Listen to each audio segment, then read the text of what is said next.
Bismillahirrahmanirrahim. Mzina la Mulungu wachifundo wachisoni. Hal ataka hadithul ghashiyah. Kodi yakudzera nkhani ya kiyama imene izaphimba anthu ndi zoopsa zake. Wujuhun yawma idhin khashi'ah. Nkhope zina siku limenero zakhala zonyozeka. Amilatun nasibah. Zogwira ntchito yotopesa kwambiri. Tasla naran hamiyah. Zikalowa ku moto otentha kwambiri. Tusqa min aynin aniyah. Zikamwesedwa pakasupe otentha kwa basi. Laysa lahum ta'amun illa min dari'. Sazakhala ndi chakudya koma minga. La yusminu wa la yughni min ju'. Zosanenepesa thupi ndiponso zosathesa njala. Wujuhun yawma idhin na'imah. Nkhope zina siku limenero zizakhala zosangalala. Lisa'iha radiyah. Zizakondwera ndi malipiro azochita zake za dziko lapansi. Fi jannatin 'aliyah. Minda ya pamwamba janna. La tasma'u fiha laghiyah.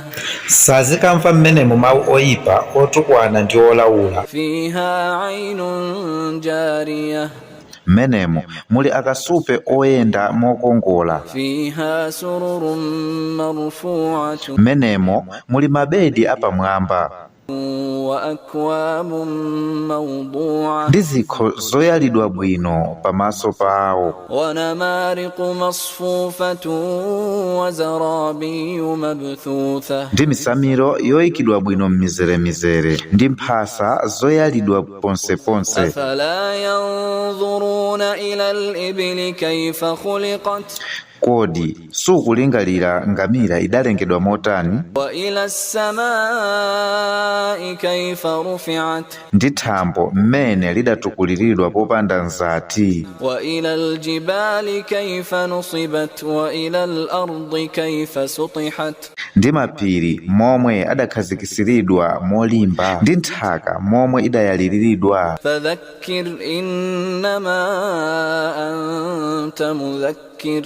Basi kumbutsa anthu, iwe ndi mkumbutsi. Lasta alayhim bimusaytir. Sindiwe okakamiza anthu kuti akhulupirire. Illa man tawalla wa kafar. Koma amene anyoza ndi kukanira ulaliki wako, fayu'adhibuhu Allahu al-'adhaba al-akbar.